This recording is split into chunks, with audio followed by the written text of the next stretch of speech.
Got my hat. Oh man, it's actually pretty scary up here, just so you guys know, there's a lot of you. And I didn't wear my hawk up today because there was a slight breeze earlier, but I'm kind of glad I didn't because I don't want to look back 20 years from now and remember how stupid I was and not how awesome this experience has been. And, okay, there's a lot of you that I love, and I would love to thank all of you for all the crap you've done for me and all the crap you've had to put up with.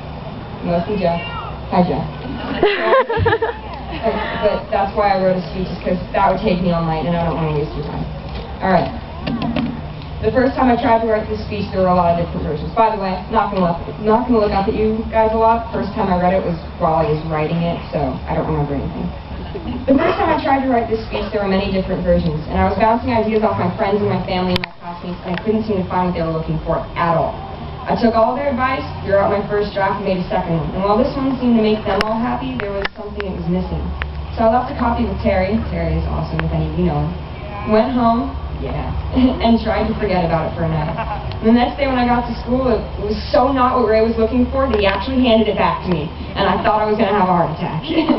I was so scared, and he looks at me in the eyes and says, "I want to see your meat. I know it's in there, I know you got it in you, and I want to see it."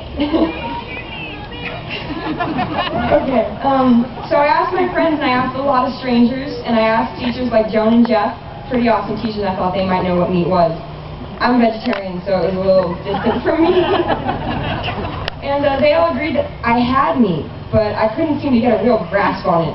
So after a lot of thought, we came to this conclusion. My meat, and I can't speak for all your meat, but my meat is the essence of my soul. It's all that cheesy stuff that holds together every aspect of my personality. And it's been with me since I was a really little kid, and I think it's molded a lot of why I'm here today. There's a lot of stuff on here I'm just going to skip. And so I'm here to bring you some meat that's chewy and generously seasoned, which is straight out of the recipe book from where I work. And I'm not sure if it's what you're looking for, because it's right out of my heart and not anyone else's. And I can't write it about something that pleases everyone because it wouldn't be fully honest from my perspective. I mean, all that I've observed here at Indo has shown me that the people here, they're not out to impress, but instead they just end up surprising me, and they're raw and like me. And they're in your face, and they're not ashamed of what they've been through to get here. Not at all. And I myself, I'm originally from Oak Ridge. Actually, I kind of came from Oak Park. It's this little crap hole just outside of San Francisco, not too far from Dillon's Beach. I don't know how it is now, but it wasn't too great when I was there. And by the time I was 7, I'd been hit by a car, attacked by the neighbor's dog, someone shot my cat, and blew up another person's cat with some M80s. I won't even tell you how. My brother had been repeatedly chased down and beaten by a gang from our area, not to mention the gunshots that shattered our garage door. And my family was fortunate enough that my mom